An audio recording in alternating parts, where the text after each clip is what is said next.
Sometimes I feel like the world never really meant to keep me around. Every morning, I lie there for a few extra minutes, trying to convince myself to get out of bed.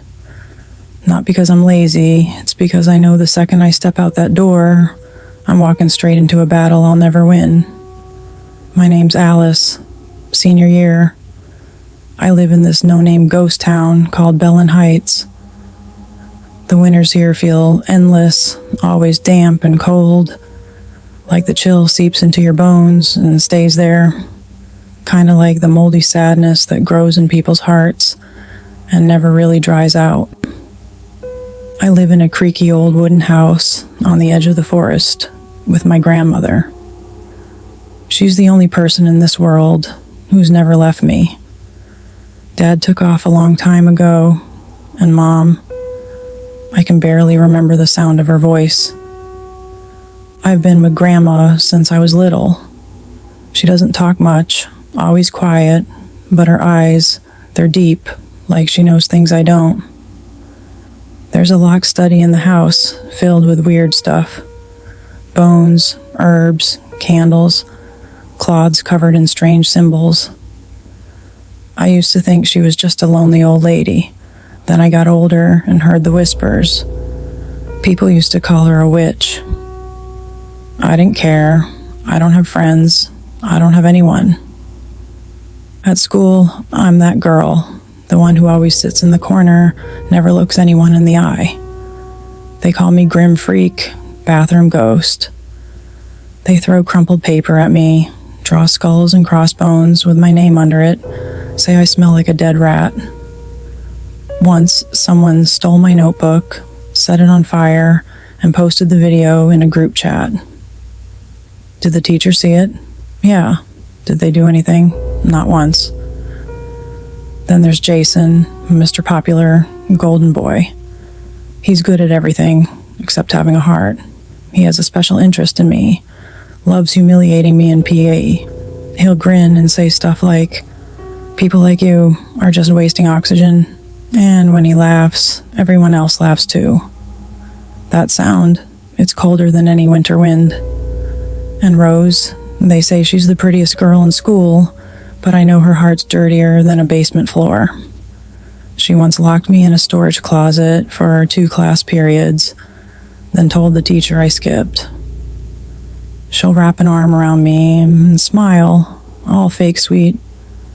"Alice, you look so pale today." And then whisper in my ear, "Did the ghost come for you last night?" Every day I wonder, what did I do wrong? That day after school, it was raining nonstop. I didn't have an umbrella, didn't care. I snuck around to the old storage shed behind the building and sat in the shadows against the wall. Let the damp crawl up from my shoes to my heart. I cried, but silently. Tears just kept falling. Everything in front of me looked like fog. I remember whispering something. I don't even know if I said it out loud. I wish they'd all just disappear. By the time I got home, I was shaking, frozen to the bone. My grandma was sitting by the fireplace. She didn't turn around, but she spoke. "What did they do to you this time?" I didn't know how to answer. I just nodded like a broken machine. She stood up quietly and went into the study. A few minutes later, she came back out holding this huge black book.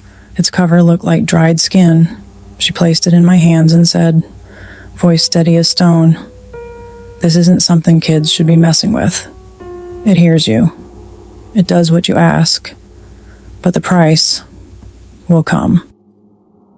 I didn't ask what she meant. Maybe I didn't want to know.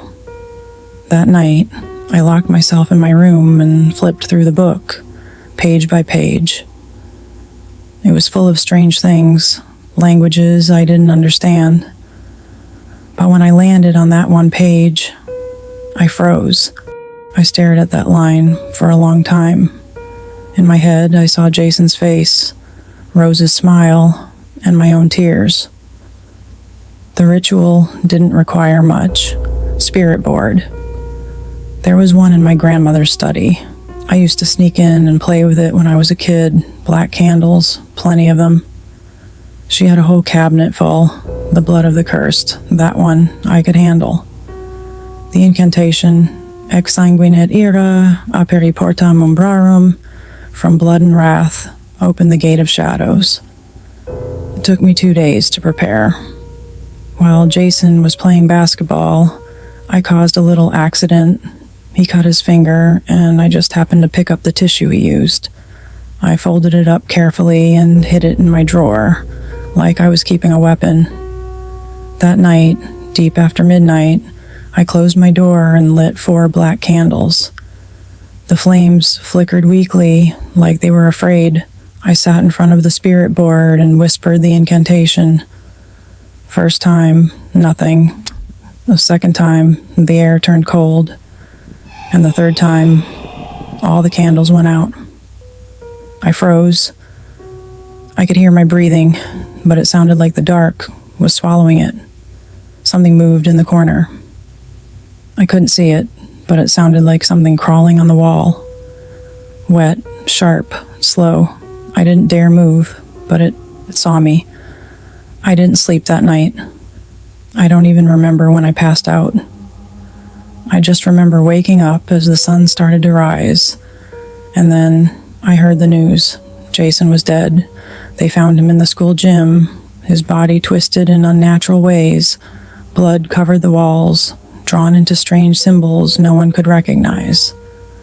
The school said it was an accident, but no one really believed that. I ran home, opened the book. That page was gone. All that was left was a single line, burned into the paper in deep blood-red ink. The doors open. That was the moment I realized I didn't control anything. I opened the door and I let them in.